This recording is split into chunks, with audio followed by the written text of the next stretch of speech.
नमस्ते। रागादिरोगान् सततानुषक्तान् अशेषकाय प्रसतानशेषान् औत्सुक्यमोहारतिराञ्जगान यो पूर्ववैद्याय नमोऽस्तु तस्मै।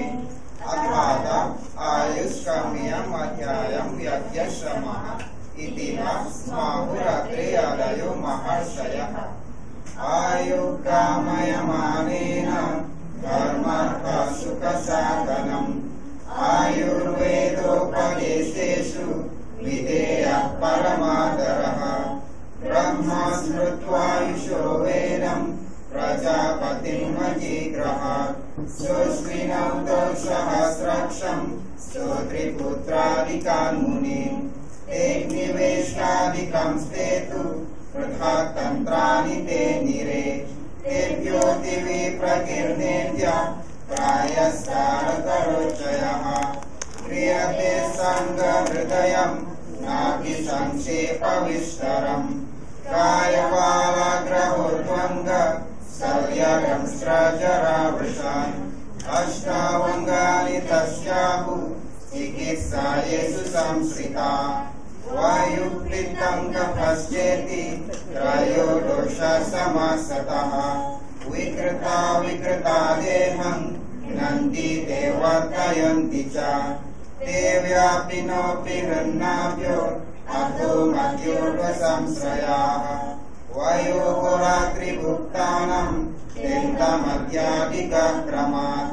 तैर्भवेत् विषमस्तीक्ष्णो मन्दश्चग्निः समः। कौस्तक्रूरो मृदुर्मद्यो मध्यस्य तैसमैरपि। शुक्रतवस्मै जन्मादौ विषेणेव विषकृमेः। तैश्च तिस्रं प्रकृतयो हीनमद्योतमा पृथक्। समधातु समस्तासु सृष्टा निन्द्याद्विदोषजाः। तत्र वृक्षो लघुशीत खारसूक्ष्मश्चलो नीलः। पित्तं सस्नेहतीक्ष्णोष्णं लघु विस्रंसरं द्रवम्। स्निग्धः शीतो गुरुर्मन्द श्लक्ष्णो कृष्णस्थिरकपः। संसर्गसानिपातश्च तद्वित्रिक्षाय गोपतः। रसाशृङ्गं समेदोष्टि मज्जशुक्राणि धातवः। सप्तदुष्यमलमूत्र सकृत्स्वेदादयोऽपि च। वृद्धिः समाने सर्वेषां विपरीतैर्विपर्ययाः। रसस्वर्गं ललवण तिक्तोषणकषायकाः।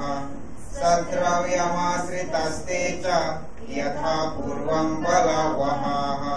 तत्राद्यमारुतं घ्नन्ति त्रयस्तिक्तादयः कफम्। कषायतिक्तमधुर पित्तम् अन्येतु कुर्वते। समनं कोपनं स्वस्थहितं द्रव्यमिति त्रिधा। उष्णशीतगुणोत्कर्ष तत्र वीर्याद्विजा स्मृतम्। त्रिधा विपाको द्रव्यस्य स्वर्गं लकतुकात्मकः।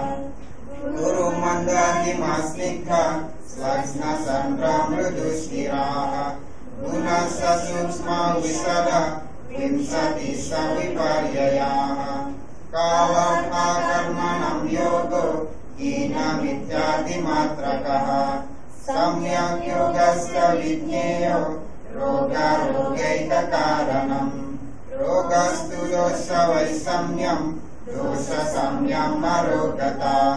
निजागन्तु विभागेन तत्र रोगद्विधा स्मृताः। तेषां कायमनोभेद आदिष्ठानमपि द्विधा। रजस्तमश्च मनसो दोषावुदाहृतौ। दर्शनस्पर्शनस्प्रश्नै परीक्षेत च रोगिणम्। रोगं निदानप्राग्रूपा लक्षणोपशयक्तिभिः। भूमिदेहप्रभेदेन देशमाहुरिह द्विधा। जङ्गलं वातभूयिष्ठम् अनूपं तु कपोल्बनम्। साधारणं सममलं त्रिधा भूतेशमादिशेत् सनानिर्व्याध्यवस्था च कालो द्वेषाय योगधृत् सोडनं समनं चेति समासदौषधं द्विधा शरीरजानं दोषानं क्रमेण परमौषधम् दशविवेको वमनं तैलं नृतं मधु विज्ञानं मनोदोषौषधं परम् विषद्रव्यानुपस्थात रोगी पारसदुष्टयम् चिकित्सितस्य निर्दिष्टं प्रत्येकं तच्चतुर्गुणम् दक्षसिद्धार्थशास्त्रार्थो दृष्टकर्मसु चिर्विषक् बहुकल्पं बहुगुणं सम्पन्नं योग्यमौषधम् अनुरक्तशुचिर्दक्षो बुद्धिमान् परिचारकः अद्यो रोगी विषक्वश्यो ज्ञापकः सत्त्ववानपि सर्वौषधसमेदेहे यूना पुंसोचितात्मनः अमर्मगोपहेत्वाग्र रूपारूपोऽनुपद्रवः अतुल्यदुष्यदेशर्तु प्रकृतिपालसम्पदि ग्रहेष्वनुगुणेष्वेक दोषमार्गो न वा सुखः शस्त्रादिसाधनकृत्र संकरे च ततो गतः शेषत्वदयुषो यप्य पद्याभ्यसद्विपर्यये अनुपक्राम एव स्यात् स्थितोऽत्यन्ता विपर्यये औत्सुक्यमोहरातिकृत् हृष्टाहृष्टोक्षनाशनः त्यजेदार्थं विषकूपेर्द्विषन्ते द्विषं हीनोपकारणं व्याघ्रम् अविधेयं गतायुषम् चन्दं शोकातुरं भीरुं कृताग्नं वैद्यमानिनम् तन्त्रस्तस्य परं शास्तो वक्ष्यते ध्यायसङ्ग्रहः आयुष्कामदिनार्त्वीह रोगानुत्पादनद्रवाः अन्नजनान संरक्ष मात्रद्रव्यरसश्रयाः दोषादिज्ञान तद्भेद तच्चिकित्साद्युपक्रमाः शुद्ध्यादिस्नेहनस्वेद प्रेकस्थापननवनम् धूमगण्डूषदृक्षेक तृप्तियन्त्रकशस्त्रकम् शिरोविधि शस्त्रशरग्निकर्मिकौ सूत्रस्थानामिमेध्याय स्त्रिंशत् शरीरमुच्यते गर्भावक्रान्ति तद्व्यापत् अङ्गमर्माविभागिकम् विकृतिर्दूतजं षष्ठं निदानं सर्वरोगिकम् ज्वरसृक्ष्वसयक्ष्मादि मदद्यर्षोऽतिसारिणम् मूत्रघातप्रमेहानं विद्राद्यद्युदरस्य च पन्दुकुष्ठनिवर्तानं वातस्रस्य च षोडश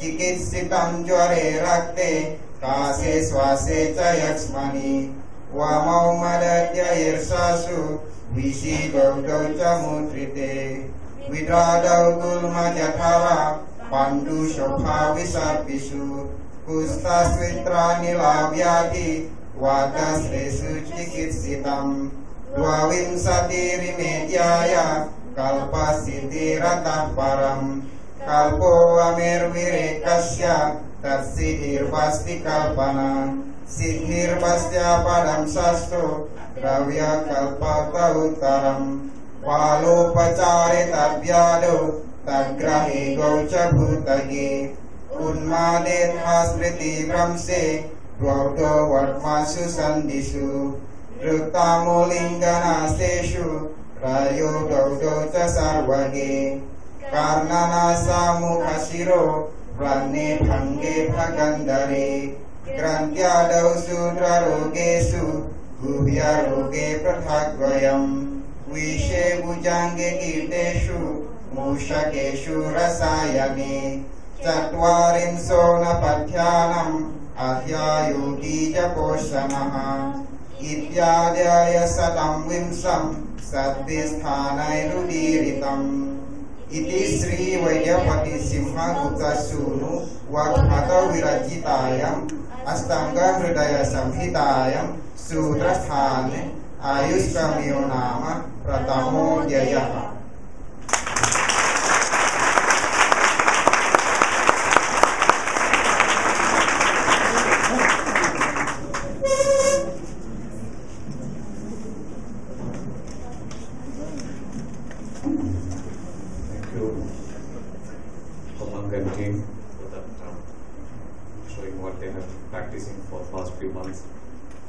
So now I have a task which I don't think I will be able to accomplish without some help from others, to introduce Swami Nirmalananda Giri Maharaj.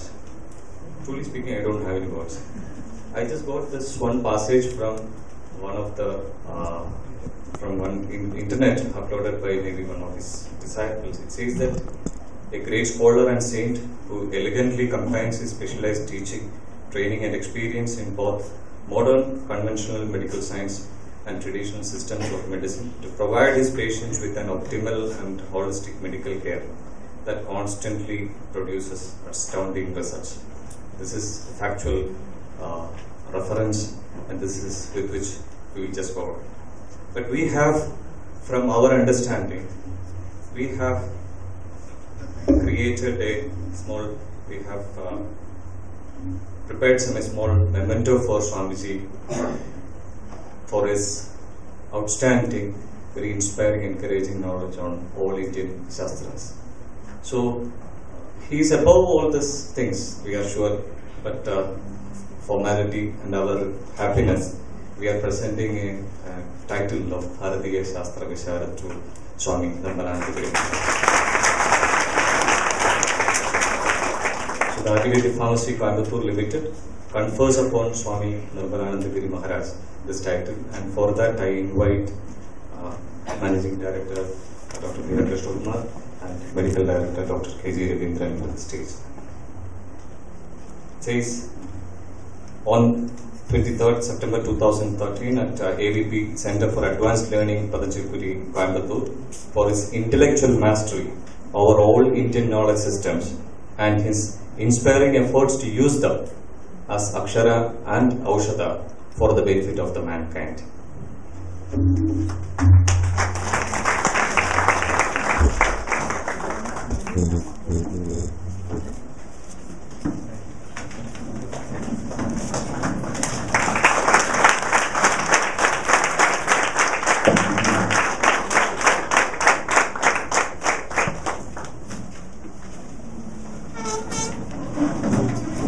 Thank you, Swamiji, for accepting our humble pranam.